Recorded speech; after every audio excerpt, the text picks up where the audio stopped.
Pada hakikatnya, pendidikan merupakan suatu proses memanusiakan manusia, suatu proses pembelajaran dari tidak tahu menjadi tahu, dan sejatinya pendidikan yang merata merupakan hak setiap warga dan seluruh lapisan masyarakat Indonesia. Hal ini pun diatur dalam Undang-Undang. Hak untuk mendapatkan pendidikan adalah suatu hak asasi manusia yang tercantum dalam bab 10 tentang hak asasi manusia, dan juga merupakan salah satu hak dasar warga negara pada bab 13 tentang pendidikan dan kebudayaan dalam Undang-Undang 1945 setelah amandemen. Pasal 28C ayat 1 menyatakan setiap orang berhak mengembangkan diri melalui pemenuhan kebutuhan dasarnya, berhak mendapatkan pendidikan dan memperoleh manfaat dari ilmu pengetahuan dan teknologi, seni dan budaya, dan meningkatkan kualitas hidupnya demi kesejahteraan umat manusia. Pasal 31 ayat 1 menyatakan setiap warga negara berhak mendapatkan pendidikan. Hak-hak dasar itu adalah akibat logis dari negara Pancasila yang dianut oleh bangsa Indonesia.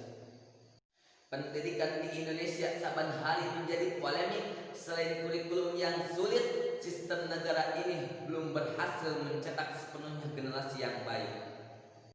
Dan Indonesia merupakan negara yang mutu pendidikannya masih rendah jika dibandingkan dengan negara-negara lain. Bahkan sesama anggota negara ASEAN pun kualitas SDM bangsa Indonesia masuk dalam peringkat yang paling rendah. Untuk sistem pendidikan di Indonesia peringkat 69 di dunia, satu peringkat di atas Botswana. Dan jika kita bertanya siapa peringkat teratas, ternyata itu tidak jauh dari Indonesia, yaitu Singapura. Hal ini terjadi karena pendidikan di Indonesia belum berfungsi secara maksimal. Sejarah telah mencatat bahwa bangsa Indonesia telah merdeka lebih dari 70 tahun.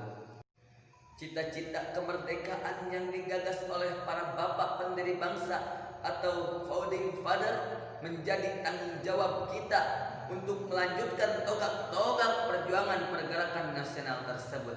Mencerdaskan kehidupan bangsa sebagai salah satu ikon penting bagi kehidupan masyarakat.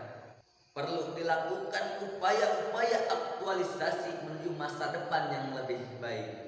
Perjalanan waktu yang cukup panjang wajar apabila bangsa ini mendapatkan pelajaran berharga yang akan menjadi modal dasar untuk menciptakan sejarah di masa depan yang lebih baik. Indonesia dahulu pernah dipuji sebagai salah satu negara yang berhasil menaikkan indeks pembangunan manusia secara fantastis. Bahkan pada era 60 banyak tenaga pengajar dari Indonesia diperbantukan untuk mengajar di negara-negara lain. Dilihat dari perjalanan sejarah pendidikan di Indonesia, arah pendidikan disesuaikan dengan keadaan arah kepentingan penguasa. Ketika penguasa memerlukan suatu kekuatan politik, ke arah itulah pendidikan diarahkan. Sejak Indonesia merdeka hingga saat ini mengalami pergantian 4 model kepemimpinan. Masing-masing adalah orde lama, orde baru, orde reformasi, dan orde sekarang yang banyak pengamat dan pemerhati menyebutnya sebagai era transisi menuju demokrasi. Sedikit atau banyaknya, tentu setiap orde memberikan kontribusi dan membantu menentukan corak pendidikan saat ini. Pendidikan harus mendapatkan pemerhati yang serius bagi setiap bangsa. Karena dengan pendidikan akan dapat dilihat maju mundurnya suatu bangsa. Tentu saja bangsa Indonesia tidak mau hidup terbelakangi akibat aspek pendidikan tidak dapat porsi yang cukup dengan teriringnya sebagai kemajuan di bidang lain. Hal yang mendasar bagi pembangunan pendidikan dipengaruhi oleh dimensi kepemimpinan ataupun pemerintah, baik pemerintah pusat maupun pemerintah daerah. Pemberlakuan desentralisasi pendidikan pada gilirnya untuk memperdayakan dan membangun manusia Indonesia melalui jalur pendidikan. Oleh karena itu, kebijakan pemimpin harus merata ke setiap daerah sehingga kesenjangan tidak lagi terjadi. Namun, kita harus menyadari masalah pembangunan pendidikan tidak hanya tanggung jawab pemerintah, tetapi juga tanggung jawab kita semua. Jayalah pendidikan Indonesia, bangkitlah pemuda Indonesia. Saya Muhammad Alan Maulana, sampai jumpa.